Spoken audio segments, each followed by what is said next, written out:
Hey all, Tony Bing here, hello and welcome back to another guide video for Marvel Strike Force. Now, tonight we will specifically be looking at the Spider-Verse characters. Some of them aren't out yet, but we can see their kit via msf.gg. Now, the part of their kit that we're looking at is their max level upgrades that require your very precious tier 4 materials. So in this video, we'll run over each of the 5 characters, and the 5 characters of course are Carnage, Goblin, Miles Morales, Spidey and also Venom. And what I'll do is I'll talk about the difference in upgrading their skills from level 6 to 7 for active, 4 to 5 for passive, and I'll let you know if it's actually worthwhile upgrading them.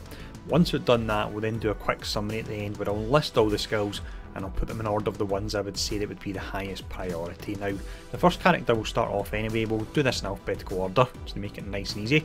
We'll start off with Carnage.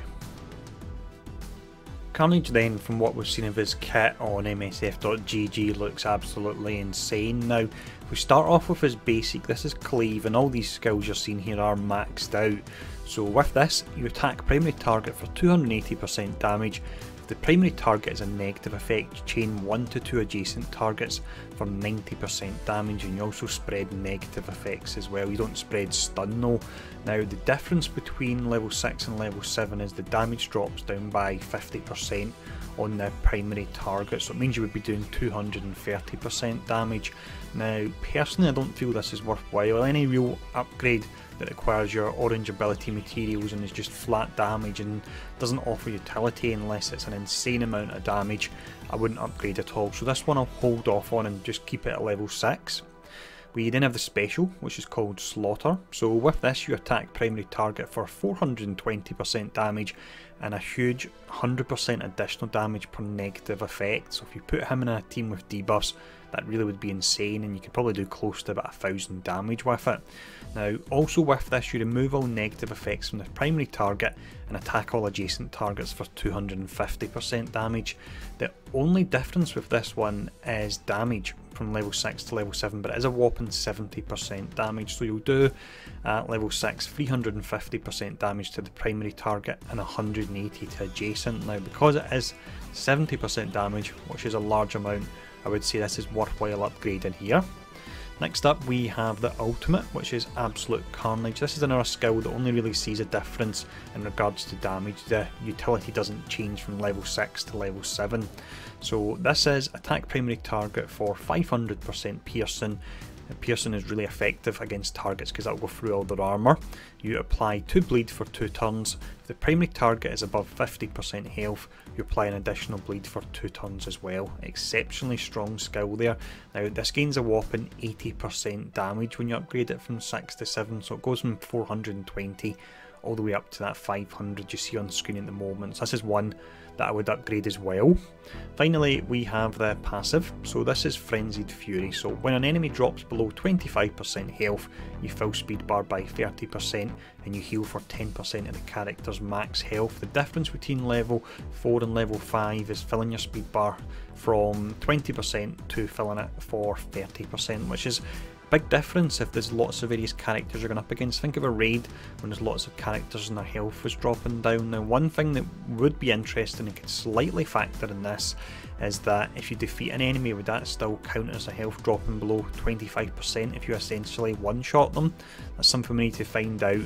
I would say this is worthwhile upgrading, but once we find out if it works on defeat, that could potentially change this one here. So hold off for now, but this could be worth upgrading. Now, the next character we'll look at with Carnage covered is we'll have a look at Green Goblin. Green Goblin then is another character where his upgrades are just really adding damage. There's no utility changes in his kit, so it does pull him down a little bit. I also think he looks like a bit of an underwhelming character as well, so that does factor into my decision in regards to any upgrades for him. Now, the basic which we'll look at first is Goblin Strike. So you attack primary target for 330% damage with a 25% chance to attack adjacent targets for 260% damage. Difference from 6 to 7 is 40% damage to primary and also adjacent, but because adjacent only has that 1 in 4 chance to actually hit, I would say you don't want to upgrade this one at all, so keep this one at level 6. We then have the special, which is Burning Rage. So attack a random target with stealth for 450% damage if no targets have stealth, you attack primary target instead, and you deal 50% additional damage per positive effect on the target. Now you actually gain a whopping 70% damage on this, so it goes from 380% damage up to 450 when you max it out. However, wouldn't upgrade this, the reason being that it's attacking a random stealth target, so you may actually have a target that you want to target instead, but what will happen is Green Goblin will be doing this huge amount of damage on a target that very well may be overkill because they're stealthed up. So for that reason I would say keep this one at level 6 as well. For the ultimate, we have a skill called Fire and Brimstone, so you attack primary target for 290% damage, and then you attack 3 to 4 random targets for a further 290% damage. The difference is 50% on this for primary target and the adjacent target, so it would be 240% damage you would do at level 6. 50% additional damage is decent, however I don't feel that Goblin's a great character, so this is another one yet again that I would keep at level 6. I wouldn't use any of your orange materials on this. Finally, we have the passive called Cauterize. So on any Spider-Verse ally's turn, choose 2 random enemies. If they have a positive effect, remove 1. In a Spider-Verse team, that's really pretty strong. Now, also with this, on spawn, apply defense down to the enemy with the most resistance. If that enemy is shield, apply defense down for 2 turns. The attack cannot be resisted, and then you gain an additional 20% max health. The only difference from level 4 to level 5 is that the health, so it jumps down to 10% as opposed to 20% that you're gaining. Now, Goblin's a blaster class, you don't really want him to attract damage from the other team, so for that reason, once again, I would say just keep this at level 4, don't use your materials on this one.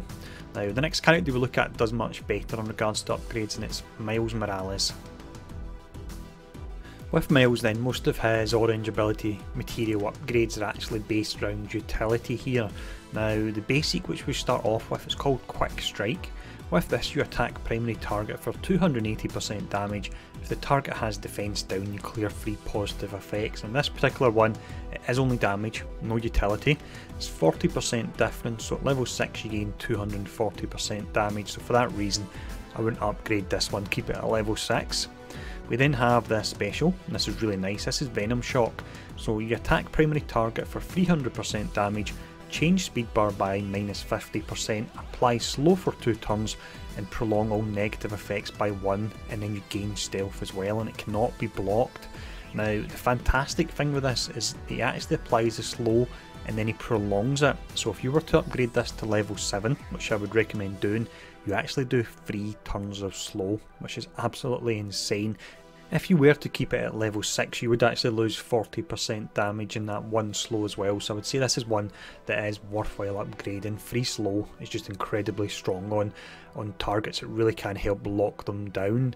Now the next skill we have is the ultimate, which is called Web Blast. So you attack all enemies for 260% damage, apply Disrupted, which is a really strong debuff to the primary target for 2 turns, and then you apply Disrupted to 2 additional targets.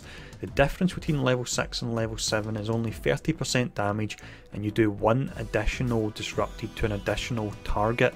The only problem with this is it is random, so it very well may put it on a character where you're not really gaining much because they're not getting any kind of buffs on them, so for that reason this is one I would actually say just keep this at level 6. Now when we look at the passive, just to finish up for Miles, it's called Ultimate Spidey. On spawn you gain stealth, on turn you apply defense down to a random target. If that target already had defense down, you gain offense up instead, and attack is unavoidable and cannot be blocked. Also with this, it's got quite a lot in it. During stealth you gain a 50% dodge chance. Now the difference between level 4 and level 5 is that when you try to apply defense down to a target, at level 5 if they already have defense down, you apply offense up to yourself, whereas at level 4 you wouldn't actually do anything, it wouldn't make any difference there. Now personally, because I feel that Miles is more of a controller character rather than a brawler, even though he has that tag, I wouldn't actually bother upgrading this one, so this is another one that I would just keep at level 4. So the only one we would be upgrading for Miles would be special, but it's a really nice upgrade there. Now the next character we'll look at will be Spider-Man. Spidey then has some quite interesting upgrades. He's got one particularly great one in my opinion. Now when we look at the basic first anyway, it's agile attack. So you attack primary target for 270% damage with a 70% chance to chain up to one adjacent target for 60% damage, and then you have a 60% chance to gain evade. The difference between level 6 and level 7 is you do an additional 50% damage, and also you gain an extra 10% chance to evade. So evade is only at 50% when you actually have this at level 6. Now this is one that I would say it's worthwhile upgrading.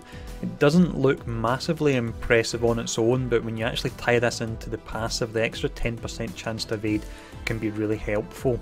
Now when we look at the special anyway, this is called Web Slinger. So you attack primary target for 200% damage, and you chain to 3 adjacent targets for 160% damage, and you apply defense down to each target for 2 turns. Now with this, the difference from level 6 to level 7 is only 10% damage, but the chain goes from 2 to 3 targets to a guaranteed 3. Now because you could still get the 3 targets at level 6, I would hold off your materials in this one. I wouldn't actually upgrade this at all. Now we then have the ultimate, which is Tangled Web. Pretty simple skill here. You attack primary target for 500% damage, and you apply stun and slow.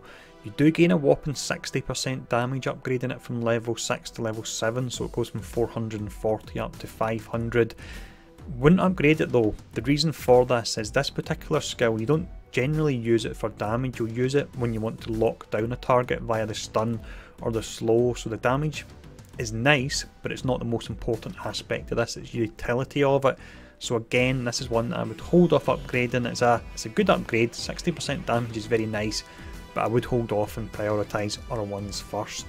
Now, final upgrade we look at here for Spidey Sense is passive. So with this, you gain 25% dodge chance. On dodge, you fill Spider-Man, and that's Miles Morales Spider-Man, and this character's speed bar by 10%, and that ties in really nice with the basic that I would say you want to upgrade, because an evade is classed as a dodge. So what could happen is you cast your basic, you get that guaranteed evade.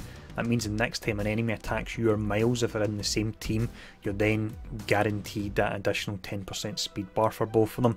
Now you want to max this out without a doubt on Spidey, because if you don't, and you keep it at level 4, you're losing 5% dodge chance, but you completely lose the speed bar being filled for both Miles and Spidey. So most definitely max this one out if you're looking to build a Spider-Verse team, or have even just Miles Morales and Spidey running together.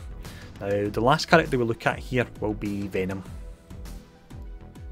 The first skill we look at here for Venom then is Maul. Now with this, you attack primary target for 230% damage, and you apply bleed for 1 turn. You flip 2 positive effects to negative effects, and the attack cannot be dodged. The only difference from level 6 to level 7 is 50% damage, so for this reason I would say keep this one at level 6. Now for this special, this is a really nice skill, and this is a great one with the upgrade. It's called Violate. You attack primary target for 380% damage, apply ability block, and free bleed for 2 turns. Now if you were only to take this up to level 6, you lose 50% damage, which is a fair amount, but you actually lose that additional turn of bleed. So you'll be doing free bleed, but you only do it for 1 turn, whereas if you upgrade this, you're getting the damage and you're getting that free bleed for a whole other turn. So this is definitely worthwhile upgrading all the way to level 7. Now when we look at the ultimate, it's called Corruption. Attack primary target for 230% damage, and adjacent targets for 180% damage. It applies heal block, and it will actually spread negative effects as well, but it doesn't spread stun.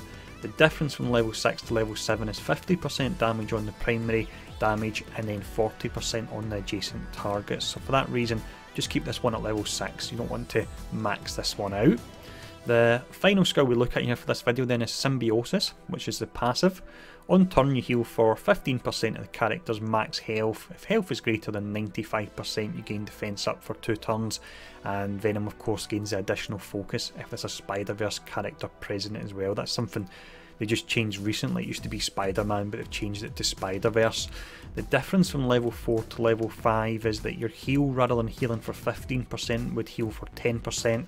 That equates to about 5,000 health, so for me personally that's not worthwhile, because Venom's really slow, so an additional 5,000 health with how slow he is saves you materials for other characters. Now what we'll do with all the 5 characters covered anyway is I'll actually list them all in priority of my most favourite ones and the ones I would recommend you upgrade first. When we look at the upgrade order then, I would start off with Spider-Man's passive because that affects both Spider-Man and Miles. You then have the basic that will actually up the chance of the passive kicking in and increasing the speed bar. Next up, I would say Carnage is worthwhile for his ultimate, his special, than his passive, just because he's such a strong character, you really want to prioritise him. We then have Venom with that really nice special with the additional turn for the free bleed. And then finally, this is still nice, but something has to be in bottom place here. I would say Miles Morales with the additional damage on his special and also the additional slow to take it up to a whopping free slow as well. So we don't have a great deal of upgrades between 5 characters really, but these are ones that I would say are most definitely worth upgrading now. Let me know in the comments below if you agree or disagree, what ones you're personally looking to upgrade yourself, and if you feel there's any I missed. And as always, thanks for tuning in, and I'll see you all again soon.